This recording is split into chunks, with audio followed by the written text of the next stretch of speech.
Welcome to the Everyday Practices Podcast. I'm Reagan Robertson, and my co-host, Dr. Chad Johnson, and I are on a mission to share the stories of everyday dentists who generate extraordinary results using practical, proven methods you can take right into your own dental practice. If you're ready to elevate patient care and produce results that are anything but ordinary, buckle up and listen in.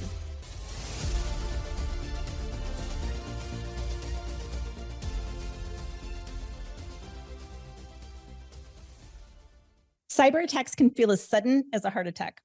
Imagine how you would feel closing up the office to drive home.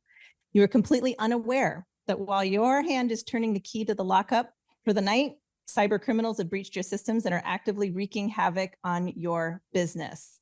This sucks. And it's essentially what happened to 1,000 dental practices across the nation last month as Aspen Dental offices were attacked. Their scheduling systems, phones, and quote unquote business applications were shut down. At this time, I have not heard anything on whether or not the cyber criminals were able to access patient files. And if they were, this incident could be the biggest healthcare breach this year, and I'm assuming all time in dentistry. You know, at Everyday Practices Dental Podcast, it's our mission to bring you resources so you can thrive as a business owner. And I cannot hide my excitement. You hear me say I'm excited a lot, but today's guests are here to help you mitigate risk in your business and protect yourself against a wave of accelerated cyber criminal activity. I don't know about you, Chad, but for me personally, my phone is constantly getting blown up all of the time. My email is constantly being phished, and they're always got their hooks out trying to get me in some wave or shape or form.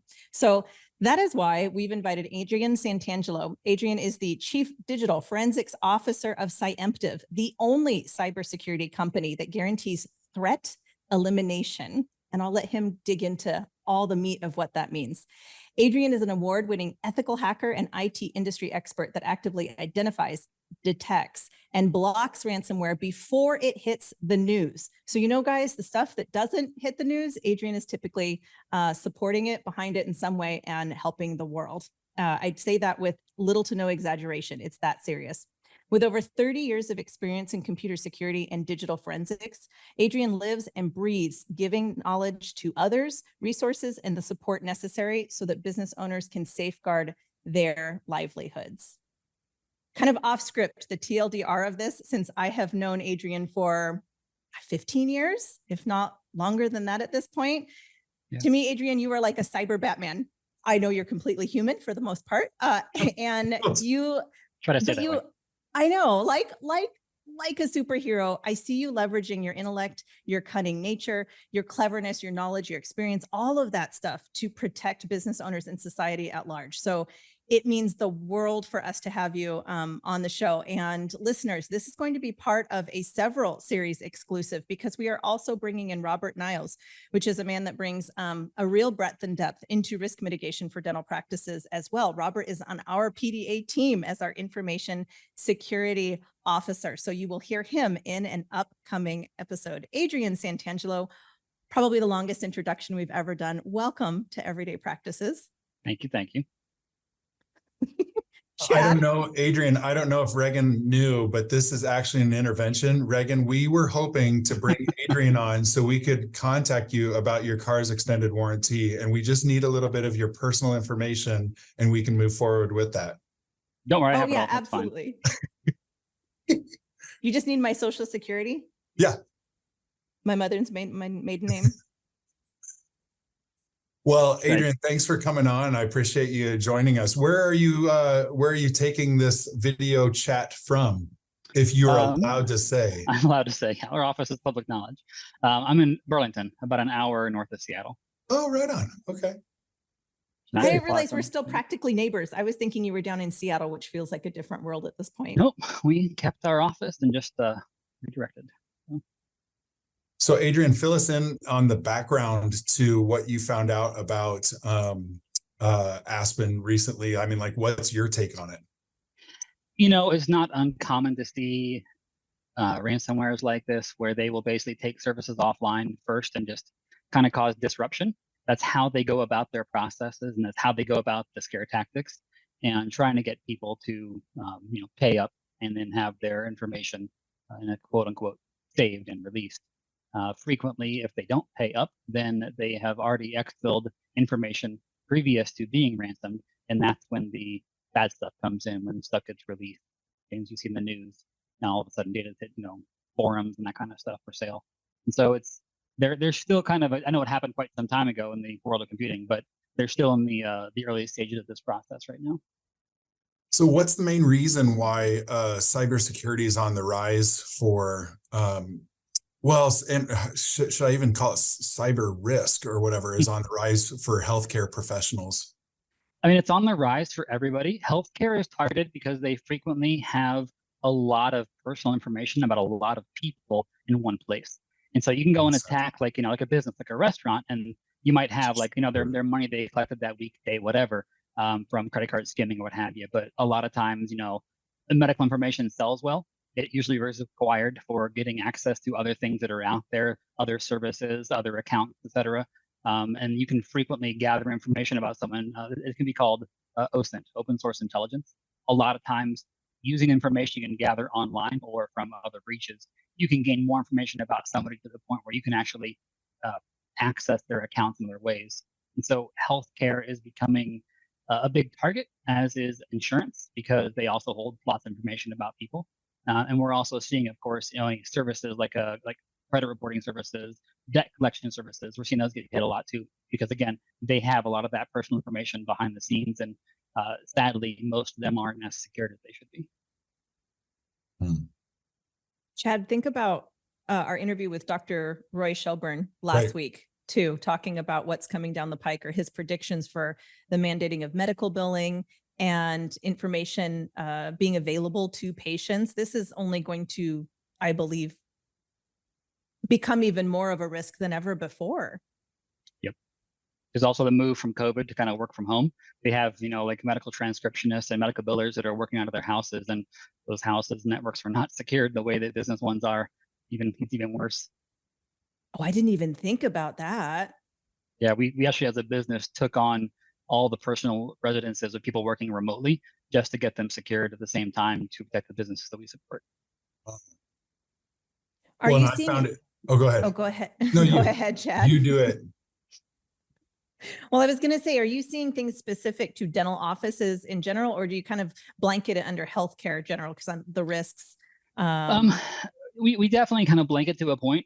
We have seen overall more dental in the last couple of years. It's hard to say exactly why that is. It might be because dental has a lot of tech, just like every other medical place, but a lot of them are having more and more interconnectivity, and they're having more cloud services, and so they're trying to gain access to all that information that's out there. Whereas other medical places, like doctors or hospitals, what have you, they've been in that situation for quite some time, and they're a little more well protected, so to say. We've taken on dental clients, from I'm not sure how much I can say about past experiences, but we've taken on dental clients that have had some pretty nasty ransomware attacks in the past. Another one that was nationwide came to us in a very similar situation, but they came to us like hours after it happened. And it turned out that they did absolutely nothing wrong themselves. It was a service that they were using were attacked, kind of like a supply chain attack. And so they got hit. What would the range of costs look like for these types of I mean, just to give people an idea, I remember hearing, that HIPAA breaches can be like upwards of 50,000 per incident, but that's not just the cost of the governmental agency billing you. What's it look like as far as a cyber attack, as far as, what are the costs that I don't realize? Well, obviously loss of business is a big one. I mean, if you can't see patients, you can't collect money. You also have the cost of paying for people like us to come in there and do an incident response. That's not covered by the government. That's going to be an extra bill. And that can, depending upon the breadth of the attack, I mean, we've gone from, a couple $1,000s to a couple $100,000 to do an incident response. It just depends upon the level of that people have gotten hit. We also have seen a lot of things about you can't always regain trust. And so patients lose trust. And how do you put a price tag on that when people stop coming to see you or start leaving negative reviews online because they think you did something wrong, especially when it's by no fault of your own? So can you be specific about what kind of cyber attacks? When I think of cyber attacks, if I'm left to, come up with a list. I'd be like, spam, Phishing, big one. phishing, malware. Again, so like you have to remember you probably work with internet geniuses and whatnot, stuff like that. And then somehow you have to interface it to, within this realm, regular thinkers like me and other dentists. What are those things that seem commonplace to you, but to us we're like, oh, ransomware? What? Yeah, I mean, and most people have heard a lot of the buzzwords. Ransomware is a big one. Phishing is a big one. That's when people will send a legitimate looking email to you and saying, "Oh, sign in to get your document," and they just grab your credentials for your email or what have you. That's probably the most common. It used to be malware. People would send infections through email or try to get you to download something from a website, what have you. That is still prevalent, but phishing is the number one. And then ransomware through some sort of supply chain attack is probably number two. And so why is malware less prevalent now? Is Gmail? There's better antivirus, better firewalls. People are aware. Don't click EXEs from emails, but they don't think about the links that are in there too. Oh, I have a question too. So I have a question. So firewalls seem to be a static thing. I mean, are those updated? Is the software or the firmware? I don't even know what the right word is for it. Firmware's good. Yep. Is that updated on a regular basis behind the scene, or is that something that's static that, like basically after a while, once they figure out how to work around a certain firewall? I mean, how does that work? Both, I'm going to show how dumb I am, so that way, hopefully, no, that's actually that's a really, really good question, because just recently, yeah, you did great. Yeah. Just recently, there was a like Zyzel had a pretty big incident in the news.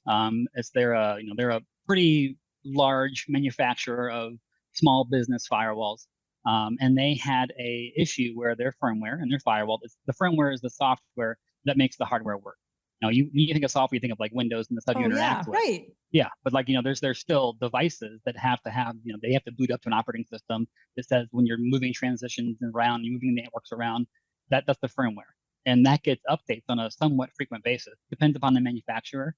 Some will go years, some will drop support entirely, but you'll still be using devices and not knowing it. But again, Zyzel, I hate to pick on them, but they were in the news for the last week and a half.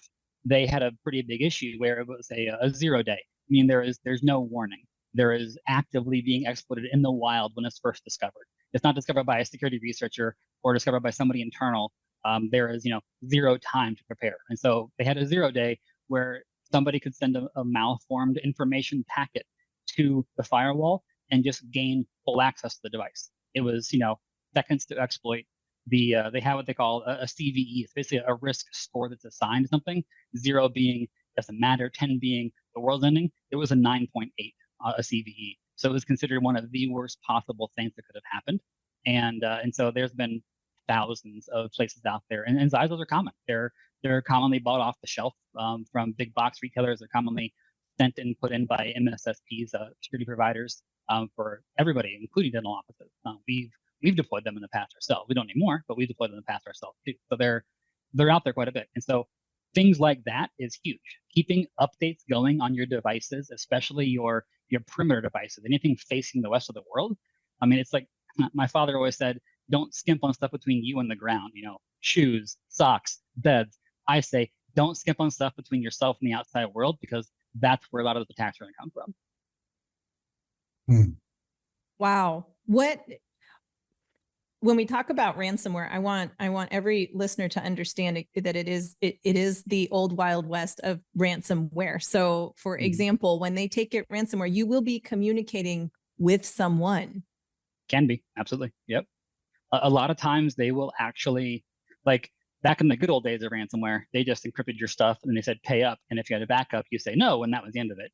Now they get in there, they, exfiltrate, they copy your important data out.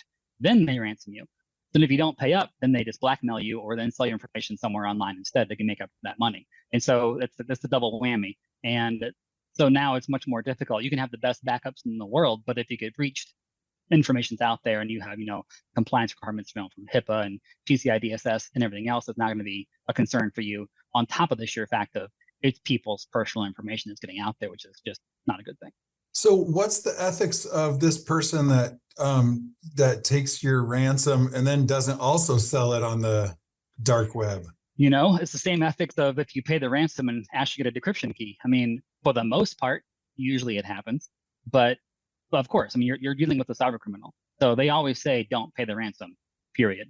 You know, if they've already got your information, what's to keep them from giving that information out somewhere? What's to keep them from reselling it after the fact? And it does happen. There's forums, even on the clear web. You can just browse to your web browser right now and go and look at them, that you can see data for sale. Sometimes they'll pay up, and the ransomware groups that you're going to have heard of, they seem to actually have some sort of ethics. And there's been ransomware groups that have discovered they have, like, you know, they will work with others and have almost like a premier service, like a ransomware as a service, where they will sell it out there with a partner, and then they bring people to them and go, hey, I have this business here that you can ransom, you know, go ahead and, you know, give me 30% of the profit. And they go, okay. And they go out there and do that. There's been times they've discovered they've been like children's hospitals and such, and they will actually fire this affiliate and then refund the company and then give them their stuff back. So it's the craziest thing to watch when these kind of things happen, where they seem to have some sort of this line that some of them won't cross and others don't care at all. There were people that were specifically targeting elementary schools because they had lower budgets and lower security, and they just didn't care. So I mean, it depends. Man, I just keep on going down more rabbit holes in my mind. Is this an international thing, as far as, you know, how many attacks are occurring in America where it's American based, or would you even know? But let's say you even had to guess. I'm just saying. If I had to guess, I would say very, very few. I mean, most of the ransomware that international. Very few are American based, Okay. and actually, and even America is not even the biggest target frequently. There's a lot of places out and about, but most of them seem to come from, we see Russia, China, India are the three biggest ones. In fact, we'll frequently entirely block those countries on a firewall GYP level just to help avoid some of those things happening. But I mean, obviously we have an actual employees in India ourselves right now, so we can't just block them across the board. But, you know, especially other places, you know, we will do that if they don't ever work with somebody from those countries. We'll even block everything but US, so they don't deal with international. But then you find that, you know, people are hosting things that are, you know, in Canada or whatever, because it's a little bit cheaper or what have you, or Mexico, and all of a sudden you have to start unblocking places like that. And so hold on. You said GeoIP. Is that like VoIP but with a G? What's the G? What's I don't know. Geographic IP location. So, you know, your IP is like, you know, if you go to the website, it knows where you're coming from. Your internet provider gives you this. It's almost like a network fingerprint. Everybody has a different one online. And so each individual location can have that. And so you can actually say, hey, if anything that is known to be a network block coming from Russia, just block it. And there's, you know, tens of thousands of them. The problem is that they'll jump around. You know, it's very, very easy to proxy through something else. Well, you'll compromise some place over in Philadelphia, jump on their network, and then launch your attack. So it doesn't really matter. It's more of just, you know, it's like a twist tie over top of a padlock. It's just one more layer to kind of help prevent that problem. But it's no means the only way to do things. So but when we've tracked things back, you know, we actually do, when our incident responses, we'll actually go in there and try to negotiate with the cyber criminal if the people want to pay the ransom. And we'll talk back and forth with them, and we can kind of get an idea about where they're at from time zone responses and context clues and, you know, language, and people will like flip with a keyboard, like acrylic character will come out of the keyboard, that kind of stuff. So we'll see those things that happen sometimes, but and sometimes we'll just blatantly ask, you know, hey, how's it going? You know, it's our fourth one today. How you guys doing? Where you guys at? And they go, oh, we're out of this place. And I mean, it's almost like a friendly banter back and forth. It's like two lawyers trying to fight in the courtroom. But yes. And so and actually, if you get to that point, it usually helps you reduce the cost of the ransomware. And so they do want their money. And a lot of times they can get more from the initial business trying to secure stuff than they can from to sell information afterwards, because selling afterwards, you're going to get a tenth of whatever you're going to have up front. So they will try to get that negotiation to a good point. So do they also have a good idea of the value that they can? I know these are dumb questions, but sometimes these aren't. No, these are good questions. And yeah, sometimes. Because I picture it like Dr. Evil, where it's like, we want $10, and you know, and like someone's like, what? Like you want, and you know, like that it's way off. And then he goes back in time and he's like, I want $1 trillion. And it's like, no one has that. And you know, so like, Do some of these, like, you have to almost like hold a poker face because you're like, you want 50 Yeah. bucks? Yeah, and of course, and we will lie through our teeth about, oh, I'm just a poor college student, I can't afford anything, whatever. But a lot of the times they do go through the data now. They didn't used to, but some of those bigger groups that have affiliates, they will look at data first to see what they were brought and then try to put a price tag on it.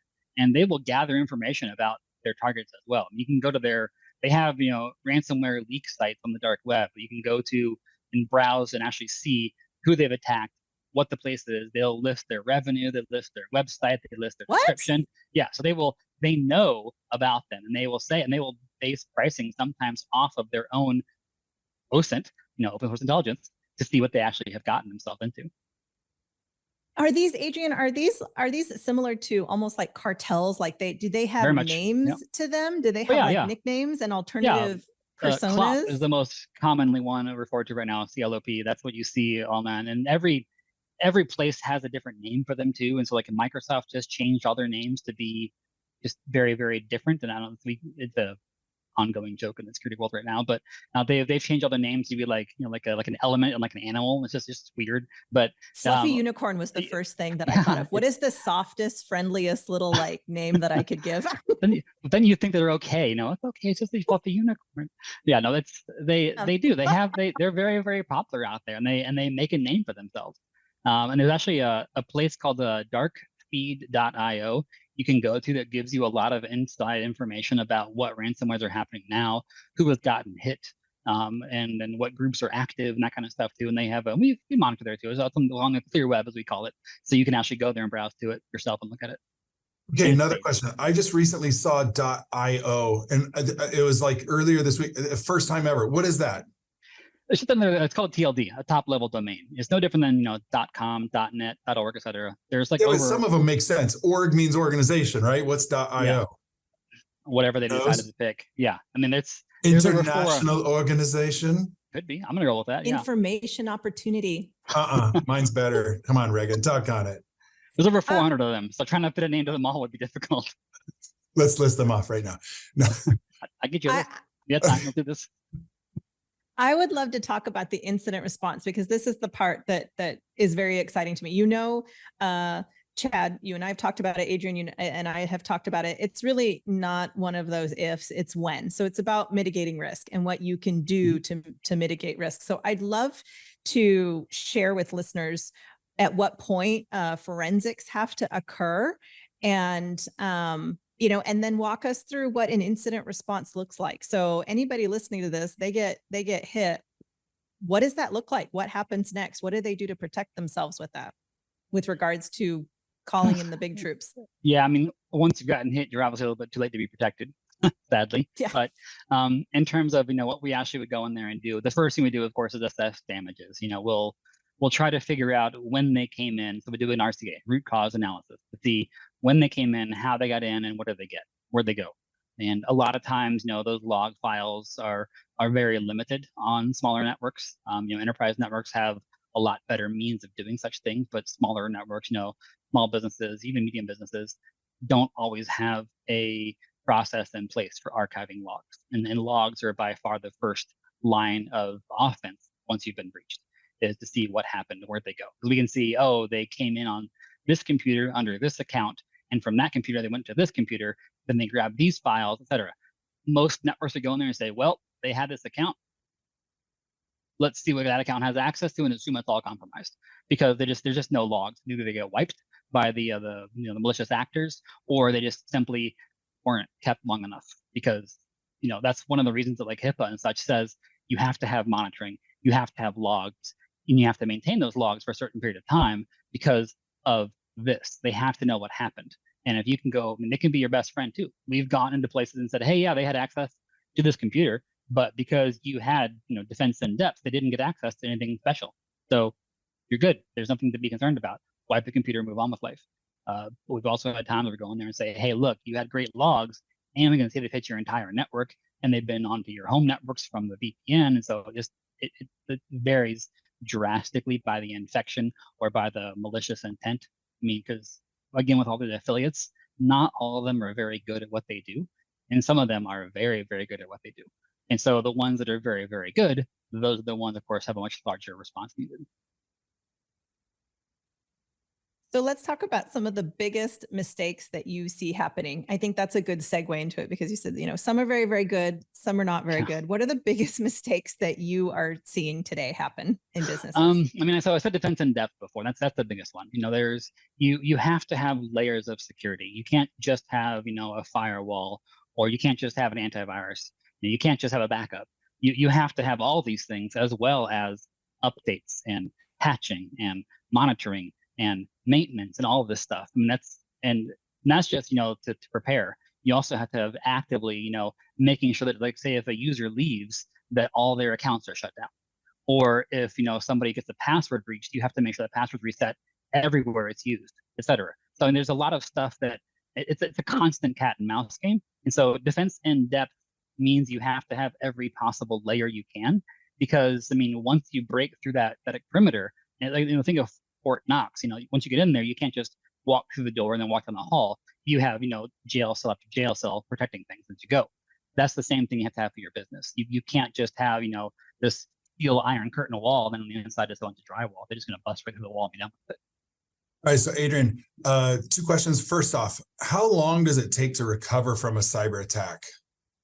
If they take down all of your stuff, the fastest you're going to be, assuming you have perfect backups locally, is usually about 24 hours. Now, I will tell you right now, in the last decade, I can count on one finger or on one hand how many times we've had a perfect response. Yeah, that's when it's perfectly executed. Mm-hmm. Yeah, most of the time it's a couple of weeks that people have disruption of some kind, be it they have, lack of access to patient information, lack of access to their software, lack of access to their backups to restore information. There's a massive amount of difference, again, depending upon how big the hit was and what they got access to, but especially cloud services, because your hands are tied. Like, you can't help. All you have to do is sit and wait. And you plus 400, 500 others are having the exact same problem. And so all of a sudden, you're not the important one anymore. Whereas if you have your own provider and your own services, you have a little more control over that, but that's also then your responsibility to fix them. So Google sometimes has told me that my password has been breached on a particular website. And I'll look at the website and I'll be like, well, I don't care about this website. It's a stupid password that I use. But it says, I recognize that you use the stupid password and 2 other places. But I'm like, yeah, but those are stupid websites too. So how...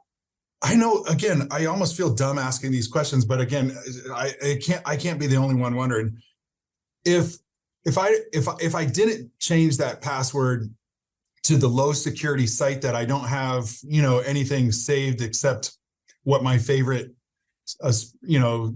racing cars are or something like that. Like, who cares? What kind of website is that, Chad? Like cargurus.com. No lie. I'm like, it's just like, on cargurus.com, if my password got breached, I'd be like, okay, so someone's going to take off my favorite Mustang from having a heart on it, or something like that. But it's, well, listen, I favorited those things. So Adrian, when you look at those, like how big a concern is that to you? I don't know if that sounds really dumb, but it's just like, no, it's a huge concern. And the fact that you're saying that, it's like Google only knows what the passwords that you have saved in your browser as well. So how many places have you used that password that you've forgotten about, that you didn't save it in your browser? Or how many places will you forget about and then go use that password again, not letting you put it somewhere else? And then we say it all the time. Password reuse is probably, that's part of user training. Don't share passwords, especially personal and business passwords, because personal stuff isn't quite as protected. You can have, your kid go to the wrong website and all of a sudden every password in your browser is now compromised. And then if you saved your business passwords there, now they have access to those too. So honestly, password managers are great. Browser password managers are not so great. Firefox is the only one that actually encrypts the password.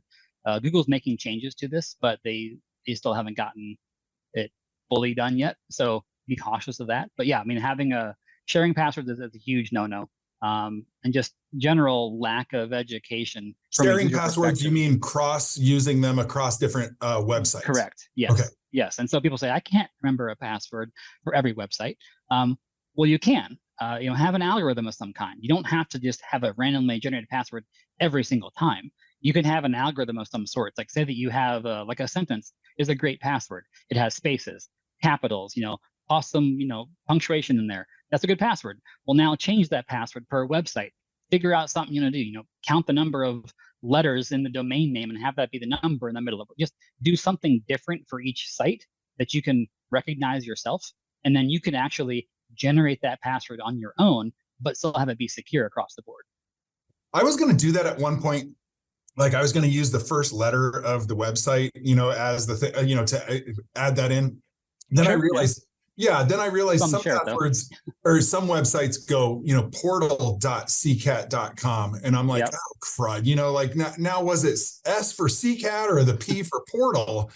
So that was. But it's better that you only try twice and have a secure password than say, screw, I'm just going to use portal 123 as my password and be done with it. I mean, that's not going to help anybody. No, for sure. But, like, let's say that you had a favorite phrase, but then you customized it with CCAT, in there. But then you go, well, shoot, is this the CCAT website or portal.ccat, like which one? So that's where I think it's frustrating, like where this is right up your alley. Mm-hmm. Same thing with Robert, that this is right up his alley. And then there's normal people like me that have to frustrate you to no end, that I'm just like, well, I halfway thought of that.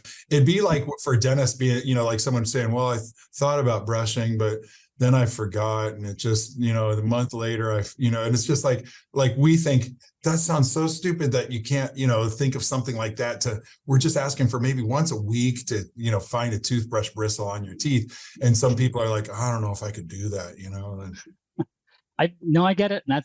And the thing is that just like if they don't brush their teeth, if they don't have good passwords, they pay the price both ways. Yes.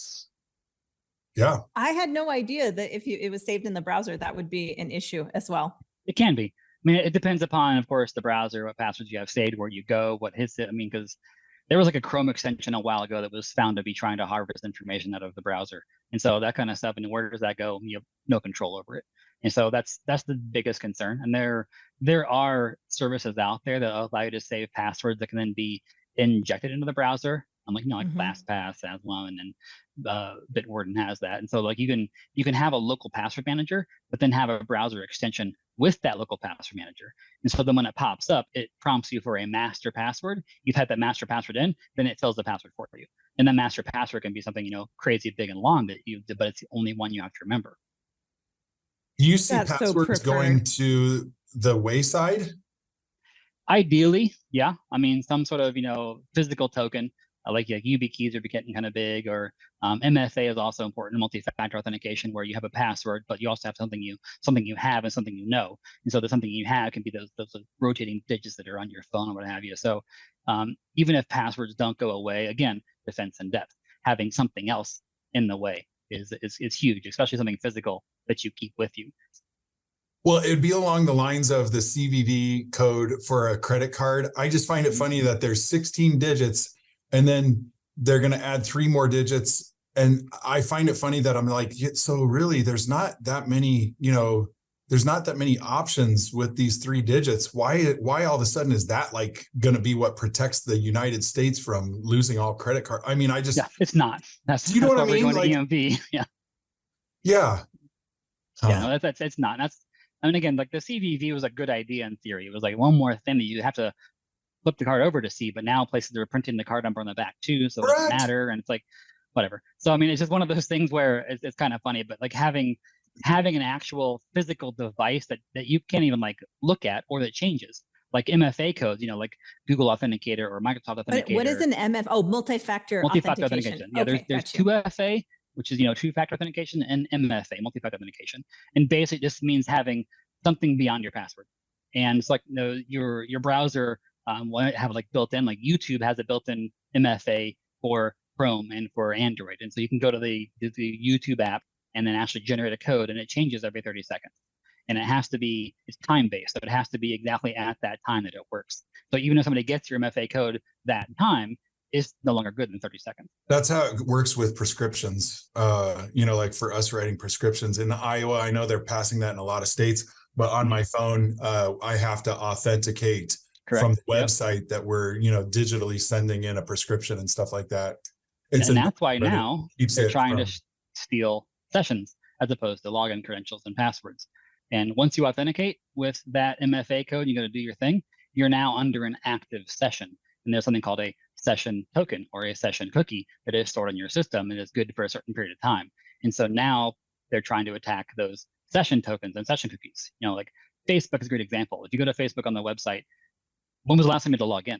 You just load Facebook and it comes right up because you have a session token that lasts for it's like 2038 or some ungodly amount of time.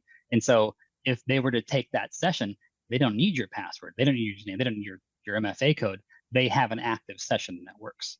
And so that's why that's the new hotness now, is trying to attack sessions. And there's ways to defend against that. And it gets to be kind of technical, but that is the, again, defense in depth, making sure that if you have that happen. And so if you try to sign in from a place that's not recognized or you haven't signed in from before, you'll get prompted for your password kind of thing. That's why they're having that defense in depth. They're having that extra protection because they don't recognize that session. I had that happen when I went to Hawaii. I remember trying to log into Google, on the Gmail or something like that. And, and it's like, wait a second, this is weird. You're halfway around the world. I'm like, yeah, I know. And again, this was years ago. So I feel like it was a little bit more clunky then. Sure. Maybe 2016, 2017. And for the week, then it was like, no, we're shutting you down. This isn't you. And I was just like, you're kidding me. You got shut down? Yes. And, that's unfortunate. Yeah. And so it's just like, no, someone's trying to log in, and so I got shut down. But, I thought, well, I'm here. Let's just enjoy. Well, this deal. Yeah, they actually do have that. I didn't try. Sorry, work. It's called impossible travel. And they actually will see that places will have that if you literally impossibly can't make it from point A to point B and then log in again, they will take that as a means to do it. Obviously, if you have traveled, they'll usually be a little more lenient on stuff. But there's times like Microsoft is great for this, for Office 365. They will, if they have an impossible travel login, you're logging in from, say, Burlington, Washington, then all of a sudden 10 minutes later you're logging in from Philadelphia. They're like, something wrong, and they'll lock accounts out that way too. And that's a big part of it. But unfortunately, those things are not on by default, and your provider has to go and turn those things on your services because they consider those to be security layers that can be an interruption to the user experience, and they want, of course, users to be happy. That's who pays the bills. Is there also a dynamic of this that's occurring, that businesses are getting hit because are credit cards harder to attack, and so then they switch where the attacks are going? Or what are your thoughts regarding that? There's more money in this because insurance, and if so, cyber insurance pays out a whole lot more than your Visa card will, and it's also faster, and it's also less risk because Visa tracks what they're doing, and if they try to steal a credit card, it can be tracked back, it can be refunded and reversed, et cetera, chargebacks, whatever. Whereas if you're going to go pay in Bitcoin, that's not coming back to you, and so it's just simply more lucrative. Should every business have what did you say it was? Cyber insurance? Cyber insurance. So again, I've never even heard of cyber insurance. They have ransomware insurance. If you get hit with a ransomware, the insurance company will actually pay out in your favor instead. The issue is that there was actually I won't name names. There was a cyber insurance company that was targeted, breached, and then every one of their clients was attacked because they knew they had insurance. And so that just made it all the worse. So, I mean, it's, again, you're only as good as your weakest point. But wow. Yeah. Talk about a low blow. They wouldn't have been attacked if they didn't have insurance. But they had insurance, they were attacked. They didn't get paid out. So, and and it almost became like medical and dental, where if they could see what the maximum is and charge that. Pretty much. Yep. And that's exactly right. What's the UCR for this cyber attack? Yeah, no, they're getting smarter, no doubt. And I mean, and again, cyber insurance has limits, and they have, like everything else, they have deductibles and that kind of stuff too. But I mean, for the most part, it's one of those things where it's almost necessary anymore because, again, by no fault of your own, you might have a problem, and all of a sudden, now that's a cyber incident. You didn't have to have a ransomware to have it be a cyber insurance claim. If you have a cyber incident of your services, it takes you off. Business insurance doesn't necessarily cover that, but the cyber insurance will. Let's talk a second about the other element of so there's, when I think of hacking, or I think of malware, ransomware, all that stuff, I think of somebody sitting behind a computer, someone very technically minded. And we know that a huge part of hacking is social in nature. So the human element, as powerful as AI is becoming and the technical ramifications are becoming, and they're changing all the time, there's the human element of it as well. And I believe dental teams, people pose that big risk as far as breaches go. So what type of training do you see in existence right now? Because I've heard you say a lot of things just in the short time we've been together, where I'm thinking in my head, okay, how do I get my team educated on this? How do I make sure that the team isn't storing passwords in Chrome? I mean, what are the things to do to train teams so that they are prepared to handle the new attacks that are going to be surfacing if they're not already here? Yes, I mean, there's always ongoing training of some kind out there, and there is different services that do these kind of things. Like Webroot offers it. There's No-B4, there's Ningio. There's all these different places out there that you can go to that have these training. And really, we say go with one that works. I mean, a lot of them give you a trial option. You can try and see if they work for you or not. Some of them are a little more professional. Some of them are a little more laid back. Some of them work a little better. Some of them work a little bit less. They cost a little more, cost a little less, et cetera. So really, exploring the options is a big part of it. But some sort of ongoing training is not just ideal, but it's almost, I think it's actually being required in some of the new compliance requirements that are out there to have ongoing user training. And that can be like a phishing test, where you go to one of these places, they send you a phishing email, and if you fail, they just redirect you to training, as opposed to saying you failed or filling your stuff. It redirects you to a video or what have you. Or there's also ones that are like a Ningio is a good one that kind of give you a little more lighthearted. They have like little cartoonish ones you can go to and see, and they have like 3 to 5 minute little blurbs instead of in half an hour. And this is a phishing email. You have to go and click on this link. They actually make it a little more fun to look at. So we started using that one a lot more. But really, having something that your users will be engaged with, having either somebody come to you or having a service that does it for you. A lot of times you're not going to be able to do it yourself internally unless you actually have an actual team that does nothing but training. And if you do, fantastic, you're ahead of the game. But again, most places don't. Even some of the bigger places you work with just simply don't. So having a service that does that for you is hugely helpful. So tell me about the 3 big mistakes that most offices don't take care of. We've talked about basically the disease process and the pathology. Now let's talk about, the diagnosis and the cure. We haven't talked about some of that. So like defense in depth is a big one. They don't take it seriously. You have to make sure that when you are defending against these attacks, you have to make sure that every step of the way you have something in place, and really making sure that your provider is doing that for you too. And so you can't go even us, we have third-party auditors to make sure that we're not forgetting or messing something up too, but really making sure that, oh gosh, yes, oh gosh. So if you have a provider that either can't tell you what they're doing or can't show reports or won't talk to you about it, find a newer provider, because they're not doing something well for you, for sure. So that's one of them. Again, the user training is a big one too. We talked about that. People will skip over it or skimp on it entirely and just, send out an email once a year and say, okay, make sure to read this PDF, and people just don't do it. So having something that is actually trackable, who has gotten there, how much time is spent, all the services offer that. Regan, you also kind of laughed silently about that, but I'm just like, that would be me. Yeah. Oh, I got the email. Yep. I responded to it. I did my training. Because the problem is the compliance in every department of everything is astronomical, so like just as a dentist, as a, whatever, a hospital.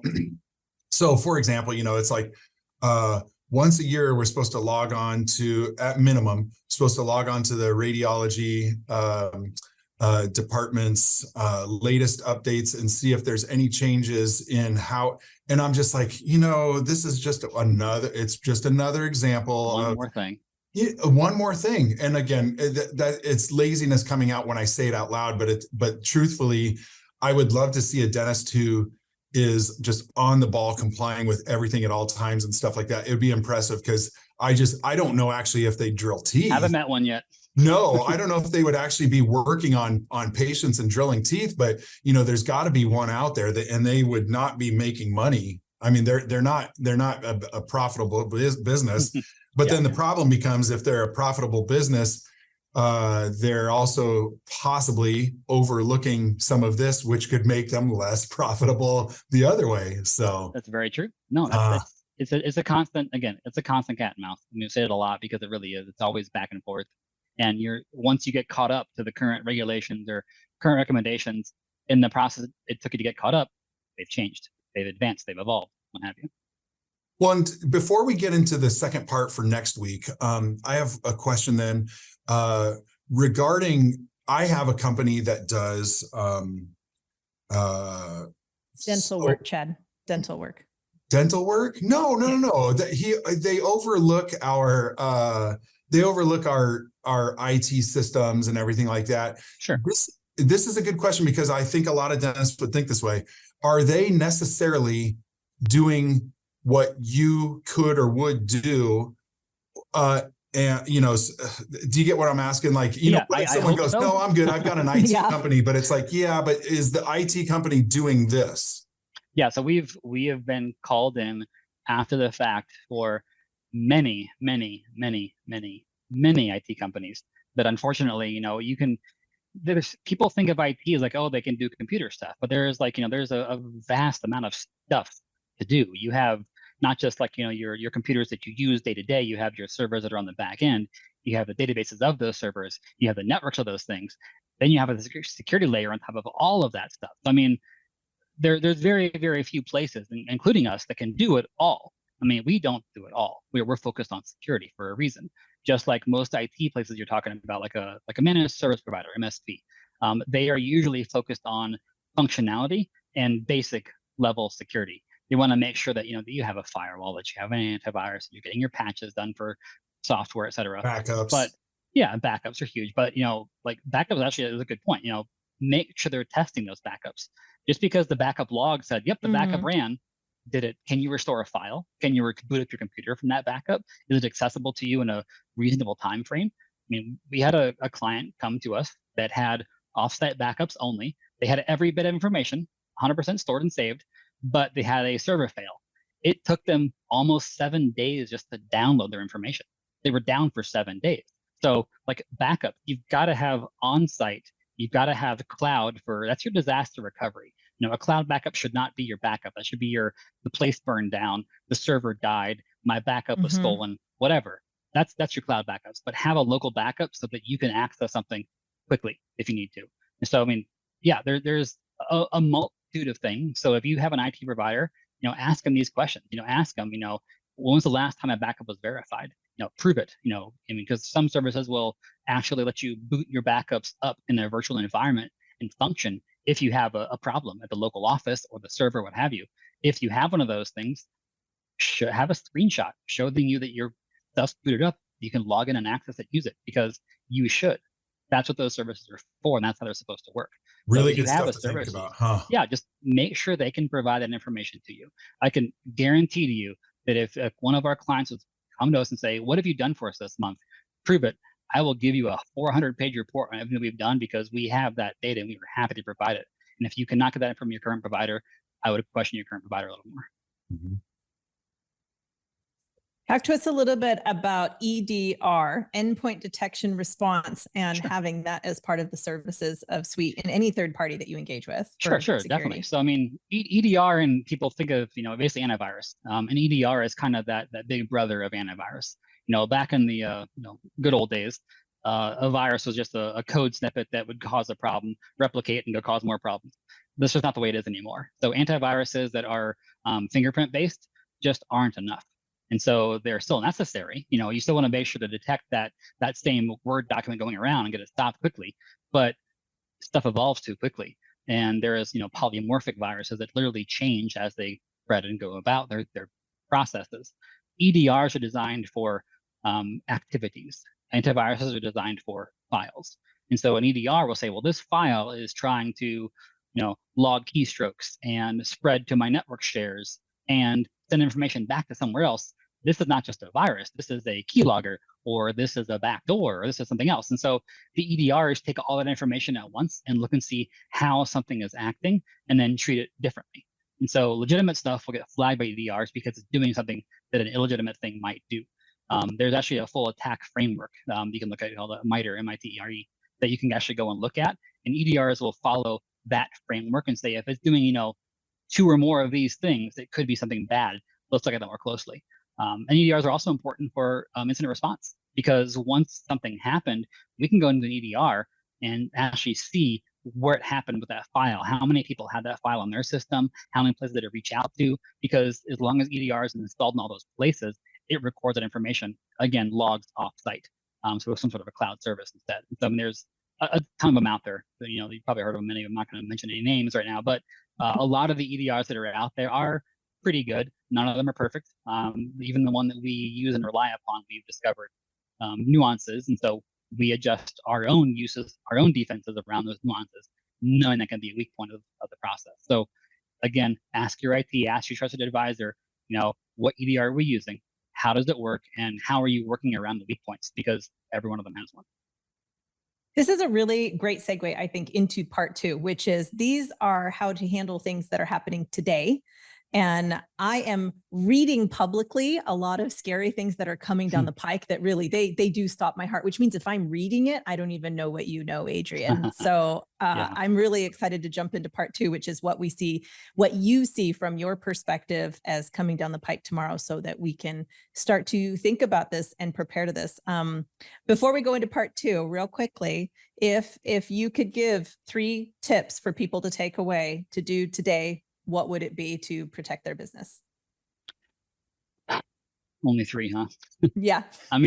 Really, to protect your business, backups. That's my number 1 tip. Make sure your backups are working, because if all else fails, the backup is your last line of defense. So make sure you have good local backups, good cloud backups, and they're being tested.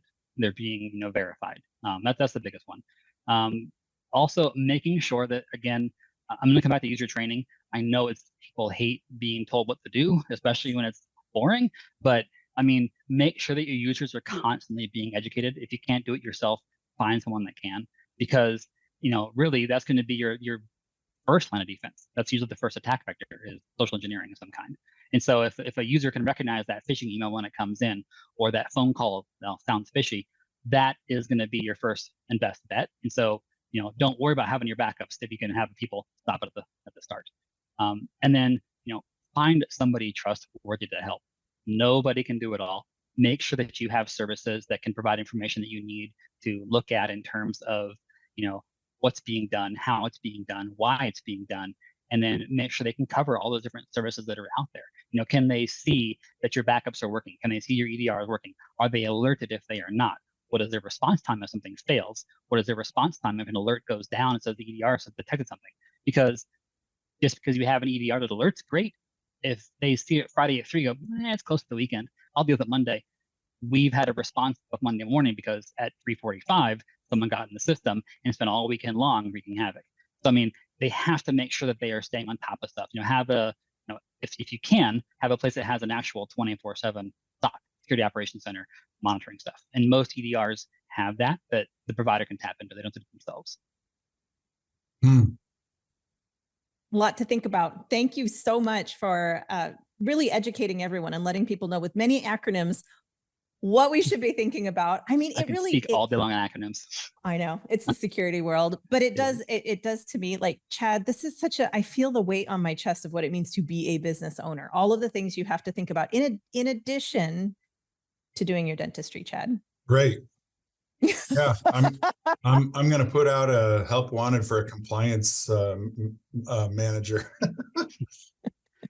I'm grateful that we have one. Yes. Right. If only those small companies, that have 6 employees can do that. That's the trouble, is then it makes it easy. We have a lot of in-depth personal information, and yet we only have, for example, 6 employees or 2 employees or 10 employees and stuff like that. And that makes it tough. So Adrian, thank you very much. The listeners should definitely look forward to us continuing for episode 2, part 2 of what is coming down the pipeline with AI. Hi, Dr. Reagan Robertson, CCO of Productive Dentist Academy here, and I have a question for you. Are you finding it hard to get your team aligned to your vision, but you know you deserve growth just like everybody else? That's why we've created the PDA Productivity Workshop. For nearly 20 years, PDA workshops have helped dentists just like you align their teams, get control of scheduling, and create productive practices that they love walking into every day. Just imagine how you will feel when you know your schedule is productive, your systems are humming, and your team is aligned to your vision. It's simple, but it's not necessarily easy. We can help. Visit productivedentist.com/workshop. That's productivedentist.com/workshop to secure your seats now. Thank you for listening to another episode of Everyday Practices Podcast. Chad and I are here every week thanks to our community of listeners just like you, and we'd love your help. It would mean the world if you can help spread the word by sharing this episode with a fellow dentist and leave us a review on iTunes or Spotify. Do you have an extraordinary story you'd like to share or feedback on how we can make this podcast even more awesome? Drop us an email at podcast@productivedentist.com. And don't forget to check out our other podcasts from Productive Dentist Academy at productivedentist.com/podcasts. See you next week.